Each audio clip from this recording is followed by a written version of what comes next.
welcome to this space. Today we're going to be talking about our sacral chakra and how to tell if we have imbalances and ways to harmonize it. And so if you're watching us on YouTube, I'm doing a TikTok live, and so I'm talking to people in the comments. And so if you are watching on YouTube, and this will be up on YouTube later for my live people, remember to like and subscribe and hit that bell notification if you want to see more workshops like this. Virgo full moon got me sick and tired. Okay, it's got a lot of us like on the struggle bus. Doing a lot of clear out energy here. So, and whenever we have like a full moon or new moon or anything like that, it can bring up a lot of emotions within us as well. So our sacral chakra is the houser of our creative energy. It's also the houser of our emotional body.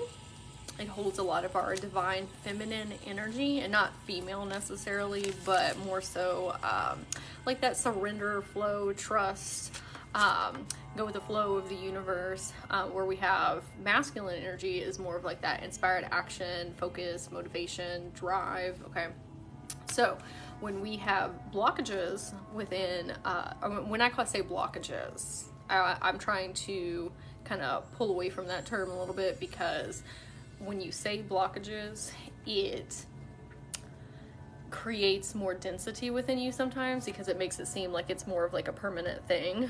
I like to call them filter lenses, because as a baby, you're not born with any of these things like self-limiting beliefs or imposter syndrome or trauma. You're just kind of like a blank slate, okay? So the things that we are learned through like programming or other people's traumas or projections, those things are put on us, and they create those filter lenses that we see through and interact with our reality and how reality interacts with us. And so I've been trying to call them those instead because then you give your energy field a little bit more wiggle room to deprogram and let go of those things, right? And it's not so solid, not so permanent. So if we have imbalances here, it can feel like you have lost passion for the things that brought you a lot of joy in the past, and it's like nothing's really doing it for you right now. And so maybe you had like hobbies or special interests, just things that filled up your energetic cup. And sometimes it's like normal to let go of things that brought you joy in the past that don't anymore, because we grow and evolve, and that's fine. This is more so like life just feels like cardboard. Okay, just like super like bland. And I don't know why I picked cardboard, but you'll know what I'm saying, like wet cardboard. So just we've lost the passion, like that fuel of like really living deeply into life and enjoying our human experience here. Oh, hey Nicole, your favorite, yes, talking about your favorite chakra. So loss of passions. This is also the chakra over our relationships, relationship with self and relationship with others. And so what depth and level are your relationships at, right? Because we have different type of dynamics. We have people that are, you know, acquaintances and kind of like on the outer circle. And then we have people that are like very close in our inner circle to us. Sometimes those inner circle people, the ones that really understand you at that deep level, if your sacral chakra is off, you'll kind of like isolate from them as well. Because you don't, when you are deep into negativity, right, and like life is just hard sometimes, like we tend to forget like how abundant and prosperous we are and the good things that are happening in our life, and that includes like relationships. But it can be the opposite too. We can be spending too much time and energy in relationships that are not serving us, or not valuing relationship with self.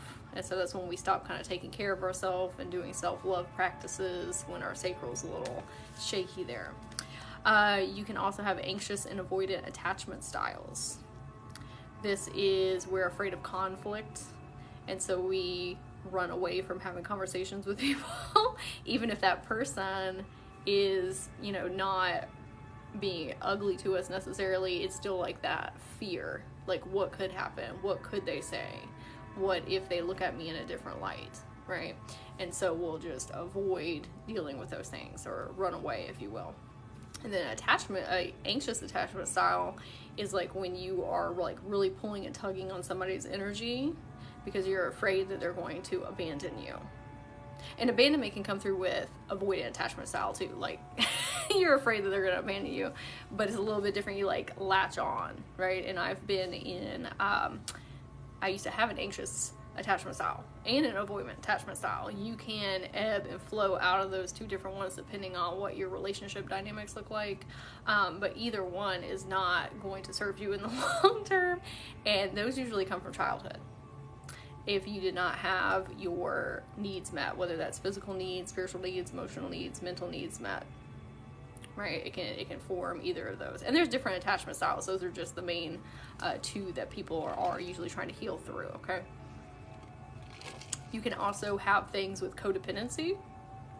And when I say codependency, a lot of times people see that as codependency with a person, but codependency is any type of unhealthy relationship that you were kind of like addicted to. This can be codependency with behavioral patterns. It can be with, you can be addicted to stress and anxiety. There's a lot of us that use stress and anxiety as fuel, as like our get up and go, especially if you're neurodivergent. You'll use that like procrastinating fuel to kick you in gear. And there's a lot of different layers there too. I don't want to say that's the only reason, because we have things with like executive dysfunctioning, and that's just how our brain works. But I was very addicted to stress for a long time because I didn't really know what it felt like. Thank you for sharing the live. I didn't really know what it felt like to not be in fight or flight, and my central nervous not kicked on 24/7.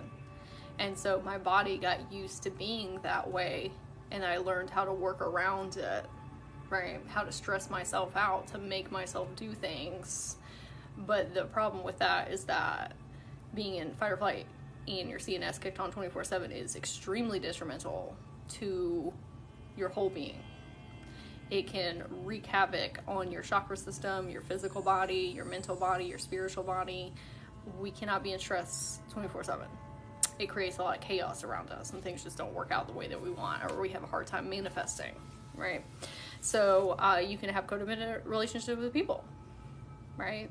Like over attachment to friends or family members, or certain dynamics that you have with people and things. You can be codependent with drugs and alcohol, or what was the other thing I was going to say? Material things. Like you have like very deep attachments to your physical items, like in your home. Like maybe you have a lot of things that you need to get rid of, but you have a codependent attachment to them. So it elicits a physical response in you that doesn't feel good. So we don't end up getting rid of the things, right? And sometimes we have memories attached to them, right? I'm not saying we need to just like throw out everything, but oh, thank you for bringing that up, Nicole. I appreciate that.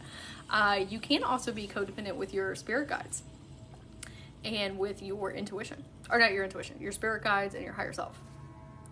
I see this sometimes with clients, and they're like, oh, my spirit team stopped talking to me all of a sudden. Like I was hearing them very well, and then they checked out. I even have that happen to me when I am asking their advice too much, and that's what they're there for. But there's like this precipice point where if you're constantly asking them like, oh, what about this? What about this? What should I do? You know, all this stuff, you're not really trusting yourself in the present moment. You are having a codependent, anxious attachment style with them. And sometimes your higher self will hang up the phone on you and be like, you need to figure it out. Okay. And that is where you start becoming very powerful in your own presence, in the present. Right? And I'm not saying that we should, 11. And I'm not saying that we shouldn't ask our guides and our higher self for advice. We love that. They love doing that. But they're not meant to do that 24/7, because then that strips you of your own power. So when we're asking our guides and our higher self for advice, we just need to check where our, hey Allie, we need to check where our attention is. Am I asking because I need a different perceptual lens and, you know, a different opinion, or am I asking because I'm in fear and I don't trust myself? So that's a great checkpoint for you the next time you go to ask them, because if it's out of fear and anxiety, then that means that we probably need to backtrack and figure out why our inner children or our past versions are not feeling safe and secure. That's your opportunity to become their higher self. and to help them process through those things. That's how you do timeline shift and Akashic level healing, right? Oh my God, wait, this reminds me of the Akashic book. Oh, that's funny because I just said Akashic. Yeah, the Akashic book. Yep. Yeah, that's how you do timeline shifting healing. She had, I love that book. It's so good. Okay. What do you do if someone is yelling at you and calling you names? I was not feeling safe today. There's a lot of layers that come with that, and like relationship dynamics. Like, is this a person that you're living with? Is this somebody that you can hold boundaries with? There's a lot of different layers to like safety. So it depends, like what my answer would be there. But we definitely want to be trying to create a safe space for our inner children, and sometimes that means holding boundaries with somebody and not spending as much time and energy with them. Okay. She lives next door.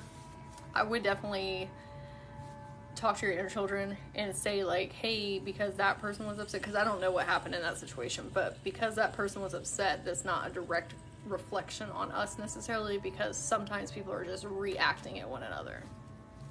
But if you are spending time and energy with somebody that's pushing your boundaries and treating you poorly, and I'll go ahead and dive into that now. When our sacral chakra is off, we have a difficult time holding boundaries with other people, usually because of abandonment wounds. Because, or not just because of abandonment wounds. Abandonment wounds is one reason, because we're afraid that if we don't curl tail to what that person wants from us or needs from us or is asking from us, that they're going to leave, right? Or sometimes we're masking and we'll just take what we can get type of relationships. Or our inner children inside are afraid of holding boundaries because they're worried what will happen. Especially when you had inner children where you have very overbearing parents or guardians that made you shrink into yourself. It can be very difficult even in adulthood to hold boundaries with people, even though you're not in that same dynamic.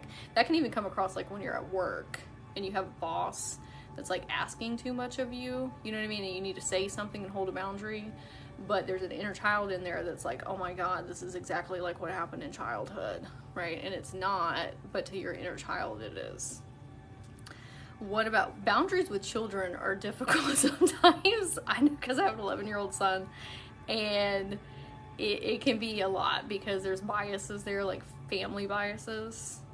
But I can say that you holding boundaries and staying strong with that is teaching them to have different behavioral patterns. Like sometimes I have to hold boundaries with my son and it's not fun and he doesn't quite understand yet, but him seeing me do that, eventually he's gonna understand why, right? But kids' prefrontal lobe cortex is not fully formed until you're like 26 years old. So like their logical reasoning, you speaking to an adult, you're on a different level of consciousness. Like sometimes you just gotta do it and hold the boundaries and explain to them you're doing it out of love. And I'll say that too with boundaries. Sometimes we don't want to hold boundaries with people because we assume that they are going to hate us, or that they are going to think that we don't like them, or it's going to push them away. Okay, and sometimes that does happen, but boundaries are there because you want to save the relationship. You want to make it stronger. You're like, hey, I love you, and whatever that means to you, like different layers of love, right? I love you. Can we shift the dynamics of this so it benefits both of us? And so sometimes you have to find that peace in here first and say, I'm doing this because I love that person. And are they going to understand it? Maybe. If that's a healthy relationship, it will shift. They'll be like, oh, okay, I get it, right? Sometimes you have to hold boundaries multiple times before somebody changes their behavior. Like I've had to do that with a couple different people in my life.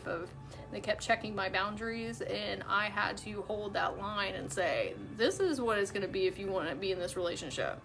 And we can't always like cut people out, right? Because sometimes, you know, kids, family members, long-term standing friends, but you can shift how much time and energy and what type of energy that you are participating with that person. Like, you don't have to give them your all if they are not respecting you or valuing you, right? Like, or you're not obligated to do anything. You're an adult, okay? And I know, like, sometimes it's not always easy. Like, when my grandmother was alive, she was living with me. I was taking care of her towards the end of her life. It was a lot, and holding boundaries is not always easy, right? You can't just, like, kick people out all the time, but you can shift how you interact with that person, right? Sometimes we're reactatory and we argue back with them, and sometimes that's what they want, okay? And sometimes people like to live in chaos, and they like to live in negativity, and they're not solution-based oriented. So we gotta check how we are participating as well.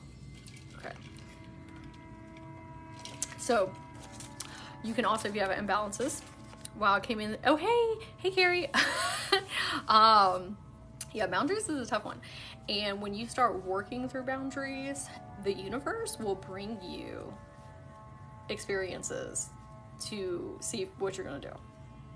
Because when I made a commitment, like, I'm really going to start doing this with people and with self, sometimes you got to hold boundaries with yourself, okay?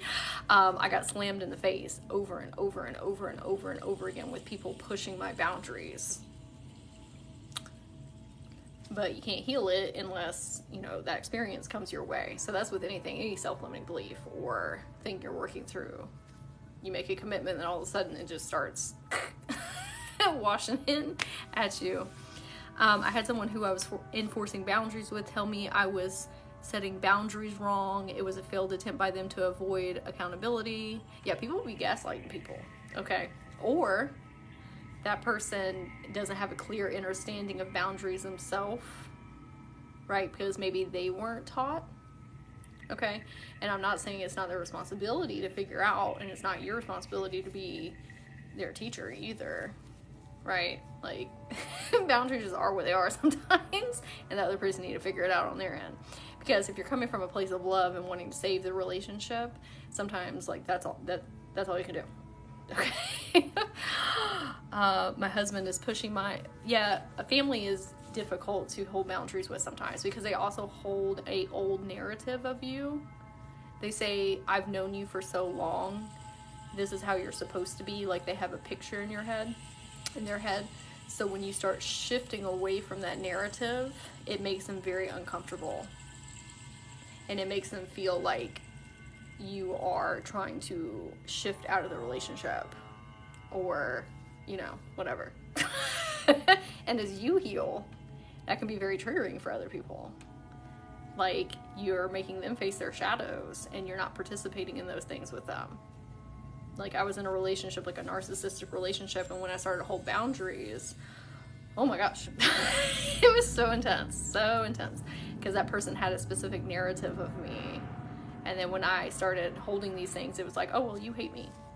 I'm like, no, I'm just standing in my power and my strength, and we got to shift the dynamics here. Okay, so you can also have conflicts in your relationships if you have sacral chakra imbalances. This is like being very argumentative all of a sudden, or you just get very overwhelmed and triggered by what people are saying. You're not really taking the time to, like, intentionally listen. You're just being very snappy, right? It's just out of character. Or people around you are, like, triggering you. It might be something going on in your sacral chakra, right? Or with your inner children. I had to tell myself I can't force anyone to accept help, just hold space for them. Yep. I had a family member, oh, hey, Oriana, I had a family member say, I don't even know you anymore. I'm like, good, yeah. We are supposed to grow and evolve, but not everybody is on the growth train. Okay. Like, sometimes you just got to hop on there yourself and then say, if you want to come with me, great. And if not, well, then I'm still going to head in that direction. And then let the cards fall where they may. Okay. Which is scary, because a lot of us have, you know, safety and security wounds, and so it takes a lot to shift into a new state of being when other people around us are not wanting to do that. I'm realizing when I don't hold boundaries, my energy is drained and then I get snippy. Yes. Yes, it's all all connected in with one another. So when your sacral's off with any of these things, it can make you very snippy and have a lot of mood swings because it's over our emotions, right? Oh, thank you for the follow. I appreciate that. So with our finances, if you have a sacral chakra imbalance, it's going to be not, oh, it's 222 on my phone. So it's going to be just having enough. If you have a root chakra imbalance, that is never having enough. Like you're always scraping by trying to pay your bills. And then sacral chakra imbalance is you have just enough to like do the things that you need to do, but we don't have a surplus coming in. So I like to differentiate those because it's easier when you know which chakra to work with, with what, right? Because our sacral chakra is over pleasure in life. Not just like sexual and sensual pleasure, but just like passion, abundance, prosperity. And so if you're not feeling deserving of things, like deserving of a surplus of money or love from people or support from others, it's going to block up your sacral chakra. And when we don't feel like we deserve pleasure in life, like a lot of us with our money, okay, we tie in money with like self-worth and like if you don't have good understandings of your self-worth or feel worthy, we don't see how those things are correlated. But money is just an abundance of prosperity, like good feelings, or it can be an abundance of negativity. It's whatever you want to make it.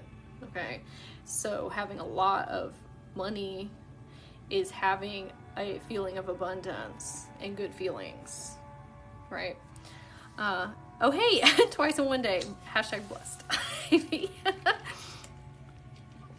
So we need to ask ourselves, how am I feeling with deserving good things in life? Because if it's not so great, that might also be why your finances are off. Because what is emotion underneath having money? Is it going to make you feel safe and secure or happy or joyful or peaceful, right? So if that is off in a different area of life, it's also going to affect your finances over here, right? Okay, so people pleasing is another one, and that usually comes from childhood, from fears of abandonment, which is a root chakra imbalance, but it slips on over into your sacral chakra. So sometimes we people please because we're worried that people are not going to understand the real us. Like they can't handle who we are, or they're going to be judgmental, or they're going to hurt us in some certain type of way if we show them the real me. Okay? Then we start to mask, and then we start to lose ourselves in the mask. That's also sometimes why our passions go out the window, because like we forget who we are. And this is also relationship with self, your sacral chakra. So sometimes we get lost in our identities of I'm a mom, I'm a dad, I'm a husband, I'm a wife, boyfriend, girlfriend, I'm a caretaker. You're also your own individual person outside of all those things. Like, let's strip all that away. Who are you without all that? That mask sometimes creates those filter lenses, and you get lost in the identities. And so me in my past life, not past life, but like younger me, I had a reality that was not in alignment with me at all. Relationships, job, just everything, just not the vibe. That's because it was resonating with my mask. And then I was hurting very deeply because I felt like nobody understood me, like nobody got me, but that's because I was showing them a mask, and they were friends with mask, dating the mask, job picked because of the mask. Okay, and it's very scary sometimes, like putting yourself out there and expressing yourself authentically, or however you want to present yourself, because there is that fear, and you may have been hurt in the past by somebody for doing that. But that's when you need to come in as the higher self and reparent and help your inner children heal, and help teach them like, hey, we're not in that space of life anymore. We don't have to do that. We're an adult now, or like, I'm an adult. Let me teach you how it's okay to do those things.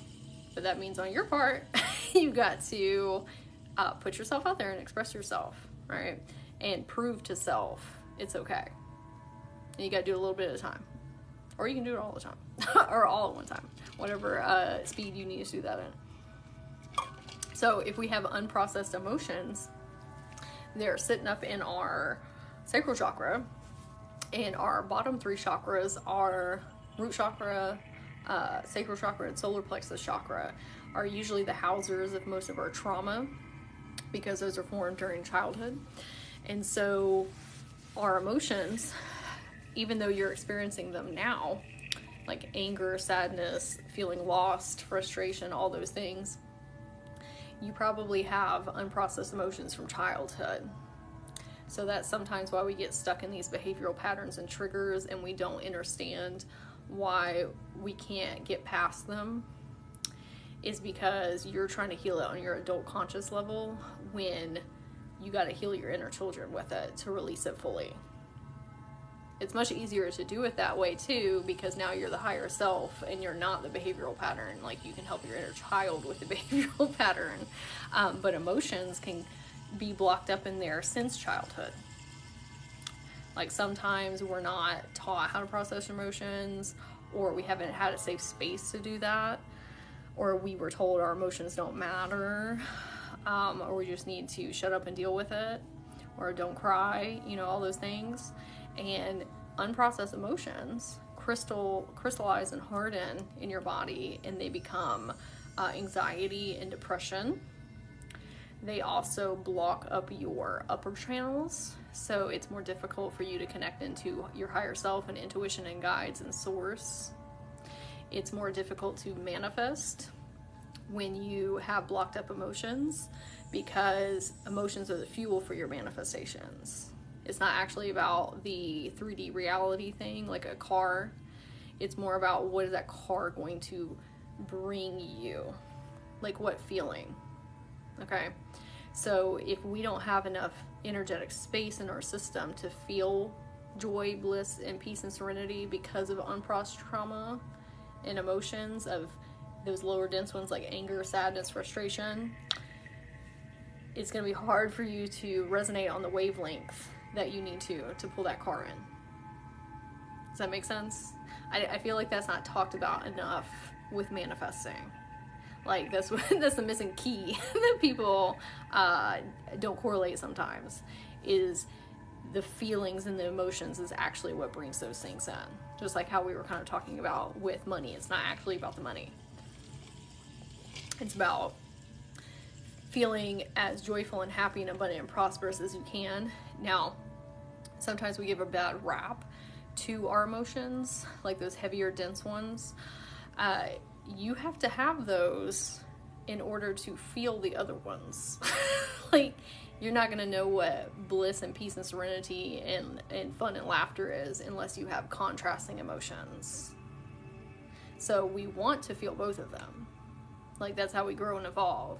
But if we're not processing the lower dense ones, then they just like get sludgy and blocked up, and then we can't feel the other ones, right? And it causes a lot of chaos in our lives. So, hey Jenny. So for physical ailments that you might be experiencing with your sacral chakra, back pain, this is like in your lower back, right? Constipation, this is like a lot of stuff going on with our like stomach area. You might be experiencing a lot of mood swings, like you're just super happy all of a sudden and then you're super sad. And sometimes that has to do with you being an empath, if we're not holding strong energetic boundaries and just taking on other people's stuff. But this is just like for no reason. We're just having like wild mood swings. It's like not a full moon or a new moon. It's just we're having a hard time balancing. Hormonal imbalances as well. Bladder and kidney issues. Or you might have really intense menstrual cycles, right? Like really bad cramps as well. So how do we harmonize these things? And the reason that I wanted to focus on one chakra, when you are trying to heal your whole body, and like all the things that you've been through in life, and, you know, shadow work and, you know, all this stuff, it's very overwhelming. It's like, oh my gosh, there's so much to do, okay? And so, one, we want to take the pressure off and say, like, healing is a journey. You're always going to be healing, because you can always heal at deeper levels and expand more into yourself. So we need to take the timetable off of it. First of all, when you focus on one chakra at a time, and then you pick something within that chakra, like the things that we talked about, it may seem counterintuitive, because you're like, well, it's going to take me a lot longer if I do that. Not really, because when you heal one thing inside of yourself and you focus your energy and attention on it, it has ripple effects out into your other chakras and all the other things in your life. It doesn't work linearly like that. It works like in a big giant web. You heal codependency with something, then it starts healing the relationship with all other things, right? Not just people, but like other things in your life, like material things, your codependent relationship with stress and anxiety, because you're understanding that blockage on a deeper level and how it's related to all. So when I was saying, like, hey, if you have a sacral chakra imbalance and we're feeling like loss of passion, anxious, avoidant attachment style, worried about relationships, people pleasing, things with your finances, conflicts and relationships, boundaries, pick one and work on that one for a little while and see how much of a difference it makes. It's kind of like if you are studying 10 different topics, okay, let's just say like about whatever, 10 different topics. We'll say about animals. Okay, we're studying like 10 different topics about 10 different animals. It is dispersing your energy. If you pick one animal and you get really good at that, right, it's going to be more beneficial. It's kind of like multitasking is beneficial sometimes, but other times not really, because it's just dispersing your energy everywhere. Focus on one thing very specifically, and it will help. Okay, so how do we heal these things? I made a bunch of notes. So, before I get into that, if you want to learn more about your whole chakra system and how to harmonize and balance them, also inner child healing, how to process your emotions if you've never been taught that, how to connect into your Akashic records and timeline shift, and how to heal your money mindset and new manifestation techniques and how it actually works so you can bring these things in and feel better. Not only your physical body, but your spiritual, mental, and emotional body. I launched a multi-dimensional magic course. It's 6 hours worth of content. It's self-paced. It's all with me, and I talk about all these things super in depth. Okay, so you can go to my profile and click. All the information is there, or if you're on YouTube, it's in the comments down here. But it's available if you'd like to watch it and learn. And I go through all the chakras as well, not just sacral chakra, but all of them. And talk very much in depth about inner child healing, because that's the basis of all this stuff. So, how do we heal? Oh, my phone. So, there's two different ways to heal. There is psychology mind level for your human body, and then there is frequency healing for your multidimensional body, like for your light body, your auric fields. Okay, so listening to Reiki and light language specifically for your sacral chakra. When I'm talking to clients sometimes, oh hey, again, when I'm talking to clients sometimes, they're like, oh well, will a 7 chakra Reiki help? And I'm like, yeah, it'll help, but an energy healer, right, on my side, if I am focusing on 7 chakras, I'm dispersing that through your whole body. But if I'm focusing on boundaries, specifically in your sacral chakra, that energy is like condensed and is going to be much more beneficial. It's like the intention behind what that healer is doing. So I always suggest, if you're working on something very specifically, find the chakra that's the houser of that. And sometimes multiple chakras are different filter lenses. But find the specific chakra and listen to chakra-specific Reiki and light language. Not saying the 7 aren't great or whatever you listen to, but you know what I'm saying. Okay. Okay. So that's frequency healing. Yoga, specific for your sacral chakra. Again, it's condensing that energy to heal. You don't have to do an hour yoga. You can do like 10 minutes. Okay? Yoga is a form of frequency healing and physical healing, like with your physical vessel, because it's helping get the stress cortisol hormones out of your body. But at the same time, it's a way to get in like theta state, in that meditative type of state, so you can kind of let go of the stress and anxiety from your mind and from your heart space. It's like being very present in the moment. Okay. A lot of us neurodivergents don't do very well with sitting meditations. You got to do active meditations because our brain's running too fast. And so I suggest doing meditations while you're doing some type of physical activity. Or Qigong, yes. Like, or stretching, or dancing. Those are great, okay? Guided meditations for your sacral chakra specifically are great. Again, pinpointing that energy. And sometimes that's easier for neurodivergent people to listen to somebody talking, right? Because then you don't have like all the tabs open. And so there's a lot of them on YouTube. And you can do children's meditations too. Like if you, there's a lady on YouTube, her name is New Horizons. And you can do like a creative guided meditation. Like where you envision that you're, you know, doing a painting. Or like with fairies or whatever that is for you, right? But something specifically for sacral. New energy. That's a big one.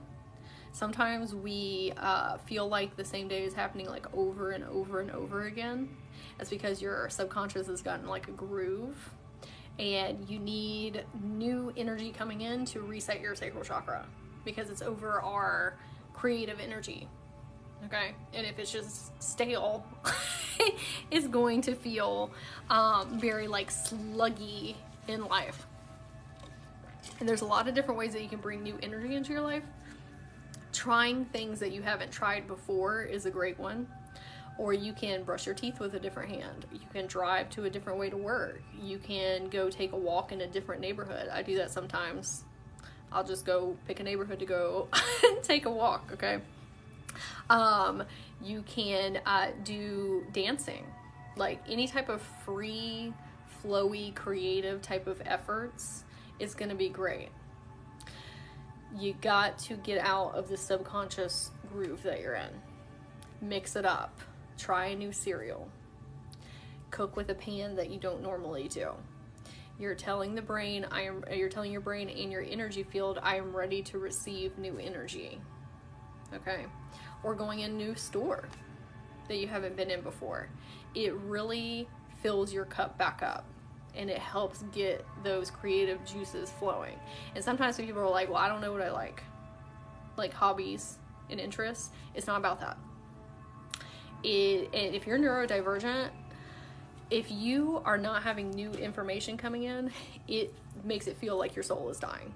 Like, I'll just be really honest with you, because we like to look at life like a web and how everything correlates. And so, and we like new information and growing and evolving, and not just if you're neurodivergent. This is like if you just like newness. But if you're not getting that input, it's going to make life feel yucky. Okay, like sometimes I'll go on, like I went on YouTube a couple months ago and I just watched a bunch of documentaries about ants. Do I need that information? Probably not, even though I did end up making a video about how light workers are like ants. Okay, but it was just fresh. It was something I didn't know before. I was mind blown. It made me feel so good, and then I was telling everybody about ants.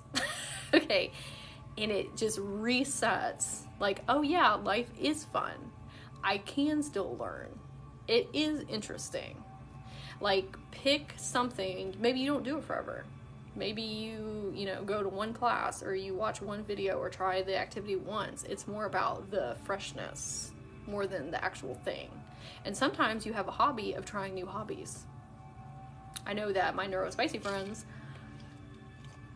buy a bunch of stuff and then they don't end up doing anything with it, or they only do it for a little while. But you can have a hobby trying new hobbies because you like new energy, right? Okay.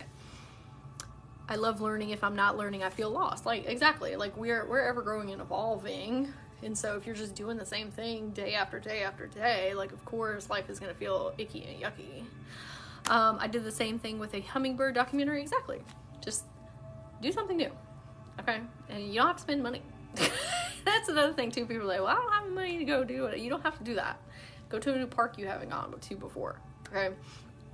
But any type of creative outlet is going to help reset your sacral chakra, like painting, finger painting, making a dream catcher, like whatever it is for you. Something that's not, you know, so much masculine energy with goals. Because sometimes I'll trick myself and be like, oh, me working on stuff for work.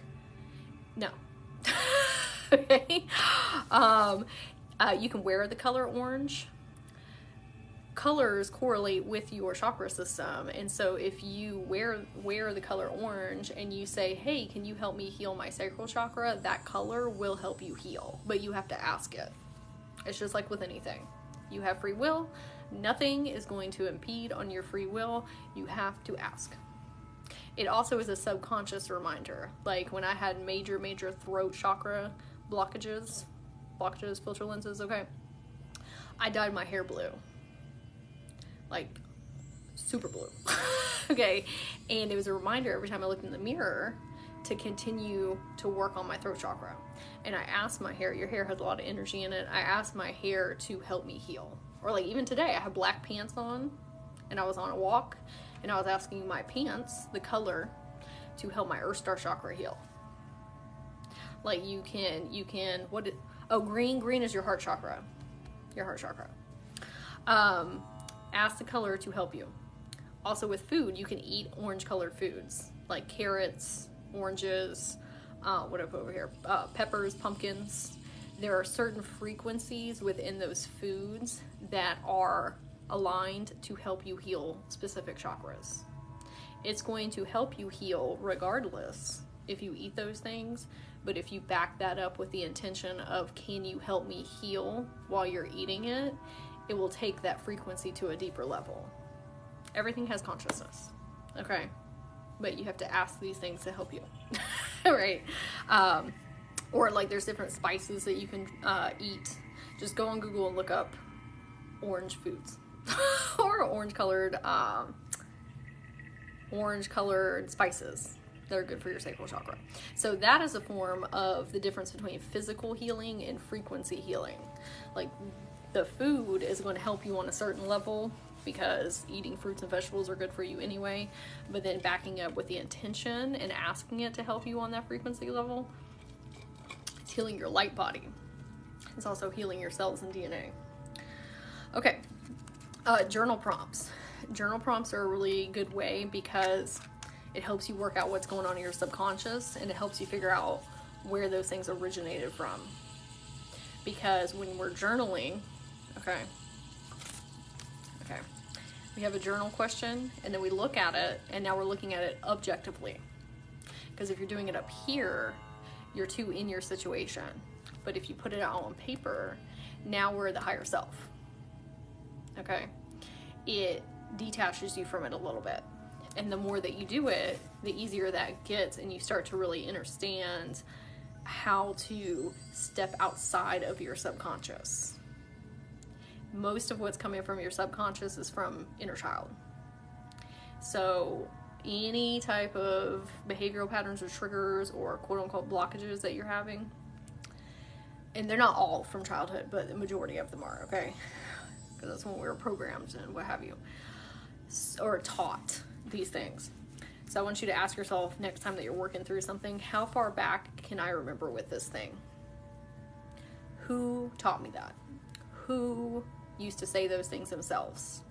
Who was afraid of those things in my life? You can usually back it up somewhere back there. And when you do journal prompts like this, you can do the journal prompt for you in the here and now, because that's one level of healing. Then you can go and ask your inner child that same exact journal prompt, and you're going to get a different answer. Especially if you're already connected with your inner children, it'll be a completely different answer, because an 8-year-old, 9-year-old, 12-year-old, 15-year-old, they're at a different consciousness level than you. their experiences and memories are different than what you are experiencing as an adult. So do a journal prompt. There's tons of them on Google, hundreds and hundreds of journal prompts. I'm going to read you a couple that I wrote down. But find someone to do them as yourself, and then as your inner child. Excuse me, I'm releasing some energy here too. Okay, so what we have is, what inspires me? Sometimes we don't like to do these journal prompts because we don't know what the answer is going to be. We're like, I don't know. But that's an indicator of something that we can heal in our life. And if you don't know what your self-limiting beliefs are, it's going to be hard to heal. Like, your self-limiting beliefs are there to help you grow and evolve. They're there to help you shift. So we have to stop looking at them as this icky, yucky, nasty thing. Like, if you didn't have self-limiting beliefs, then you'd just be the same person every day. You would never have any type of different experience, okay?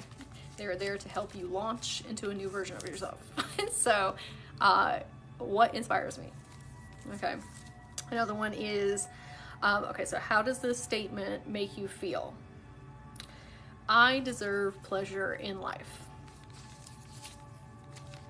What comes up? Anytime that you are doing journal prompts or subconscious mind reprogramming, and you're asking yourselves these questions, whatever comes up initially is what your subconscious usually thinks about that. And we'll start to like rationalize over that and be like, no. What that first answer was, that was what your subconscious actually thinks. Healing your conscious mind is one thing, but your subconscious, from all that programming and behavioral patterns and triggers and inner child stuff, that's actually what has to be healed.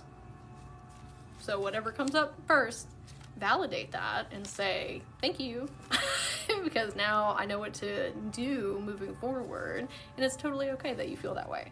Like, sometimes my inner children will get really anxious, okay, or fearful, and I'll validate them, and I'll say, that's totally, it's fine. It's fine that you're upset. It's fine that you're sad, that you're angry at me, angry at the universe, that you're frustrated. Totally fine. It's okay we have self-limiting beliefs. And then I'll tell them to tell me all of them. Like, let's sit here together and we're just gonna run through all of them. Okay, because then you have a compass. And if you don't have a compass, you get lost. Okay, so if you know what they are, and you start working with your inner children, it's a lot easier to heal, because you're the higher self. My first thought was yes. Then I was like, do I deserve pleasure? Okay, well, if it was your very first thought that popped up, that might be a flip for you. That might be the inner children think you do, and you as an adult think you don't. Because you try to rationalize over what came up first. So you might have to do some digging in there, because it can be the flip. It's a big one for me, like, no, you don't deserve that because of the things you've done. Yeah, that's where we're like pulling on past narratives, which is not to you, Carrie, but like, that's not healthy for us, because the past is not real. Okay, like, it is, all those things happened. That is a very real experience, but that's not who you are today. You can be a new person at any moment. Yes, that happened then. That is not who I am right this second. That's when I really started shifting in my spiritual awakening journey, because I would like berate myself constantly for things that I did in the past, or shoulda, woulda, coulda. And I had to really sit with that happened, and that was Brittany then. That is not who I am today, Sage. That is not who I am today. And we are not, and people make mistakes, and we learn and grow, and we can do something different tomorrow and moving forward. But what we're not going to do is sit here and berate ourselves for something that we cannot change, because that is not serving anybody. Okay, we are going to move forward with being the person that we want to be and who we are now, right? You got to realize, when you're talking down to your past versions like that, you're talking to your inner children and reiterating generational trauma. Like, if that happened to you, you might be doing that to them. And that's a big thing that disconnects us from healing our inner children. Because why would they want to heal with you? Not you, Carrie, just saying people. Why would they want to heal with you if you are talking down to them and doing the same thing that happened to you? Right? So we have to forgive and teach our inner children to forgive self, so we can move forward. That's a lot of unprocessed emotional stuff that sits in our sacral chakra. Okay, the last one here. Why is it important to hold boundaries? That is a great one. Why is it important to hold boundaries? You need to ask yourself that, and then you need to ask your inner child that, because those are going to be two wildly different answers. Okay? And that's when you can come in and reparent and be the friend and help them understand why that's an act of love and not an act of retaliation. Okay? Hard when parents would say that you don't deserve anything. Yeah, it's really tough. But you know that as a conscious adult, that's not true. So that's why we have to go in with the inner kids and explain to them, like, the person who said that to you was dealing with their own trauma and their own fears and their own perceptions. They were regurgitating that over you, right? Because you weren't born with that stuff. Like, babies aren't born with imposter syndrome or people pleasing or self-limiting beliefs. Those are all things that are taught to you and that you picked up from, you know, parents, friends, society, whatever. Deserve is a loaded word. Now, yeah, I don't even like the word deserve, because, like, you as an energetic being are meant to be prosperous and abundant. There's no deserve anything. Like, that's your homeostasis point, is prosperous and abundant. And things come in and they shift your perceptions there, but, like, deserve isn't. Like, we don't, like, when people use affirmations, and if you use this, like, that's totally fine. Like, this is just my opinion, okay? Hey Diana. When I say I deserve to be wealthy, to me that feels like undercutting myself. Like, there's no deserve. I don't need to prove anything. Like, I am abundant and prosperous. You see what I'm saying? When we say deserve, it's like earn. we don't want any of that in our frequency. Okay. All right. So hopefully this helps identifying what's going on in our sacral. And like I said, if something pinged you and you're like, oh, that sounds like me, then pick on that one thing that you want to work on, and then focus on that, and it will have ripple effects out into your other chakras and other things that you're working on, right? It's a web. Everything is interconnected with one another, okay? It's easier when we focus on one thing than a million different things at one time, and it's more beneficial.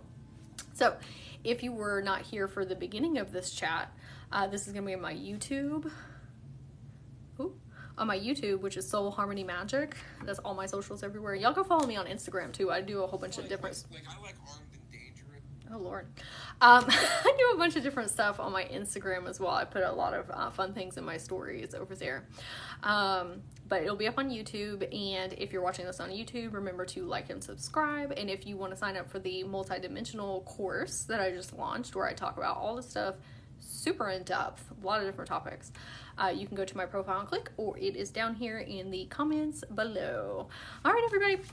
Thank you for coming to the space today. I'm always honored when people come together to heal and reflect things back to one another and work things out. So I appreciate you and the work that you're doing and shining your light, because you know, I'm talking, but you come to this space. This is you healing not only your life, but healing the collective. This is us coming together and raising consciousness, raising frequency, and then going out and having different experiences and different outcomes, and responding instead of reacting, and just having a completely different experience. So I appreciate you very much for being here as well. Oh, thank you. Thank you, Idolies. Okay, and you reminded me, so a couple more announcements for the people that are here live right now. So my friend Kiki and I are going to be hosting a manifesting workshop on March the 16th. And we're going to be talking about manifesting on a frequency quantum level, and what that means and how to align to your manifestations. She is going to be doing sound healing, and then I'm going to be doing Reiki and quantum energy healing. And so if you want to participate in that, it's in my bio link. Also, Boss Babes Inspire. That is my group coaching program for spiritually led entrepreneurs. So if you want to start a business, or you want to grow your business and you're like, oh my gosh, this is a lot. Okay, it's a lot to keep yourself hyped and supported along the journey, because there's a lot of steps, not only in the inspired action portion, of like building your website and attracting clients and creating content and doing sales funnels and all that stuff. But then there's also the energetic side of things, of like healing imposter syndrome and perfectionism and people pleasing and abandonment wounds and worthiness and your money mindset. And so if you want a place where you can work through all these things and feel supported and have direction, I would love to have you in there. It starts on March the 10th, which is 2 days from now. So you still have time to sign up if you would like to. You say, oh Lord, yes. Okay.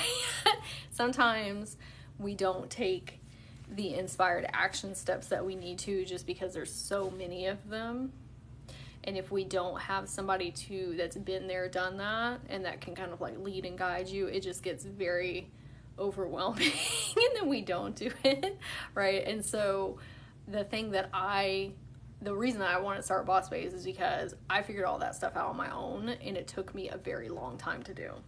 And I wish that I would have joined a community, because it would have saved me a lot of time and energy and crying on the bathroom floor and getting so frustrated. But there wasn't really a program that fitted both of those needs either. Oh, thank you. Oh, that's so cute. The clover. For the Manifesting March. There wasn't really a program that fitted that need of like the physical 3D things and then also the 5D etheric things. So I was like, well, I'm gonna put one together. So I would love to have you in there if you decide to join. Okay, everybody, well, I hope you have a great day. I hope this helps you with your sacral chakra. I'm sending you many blessings, and I will see you next time. Bye.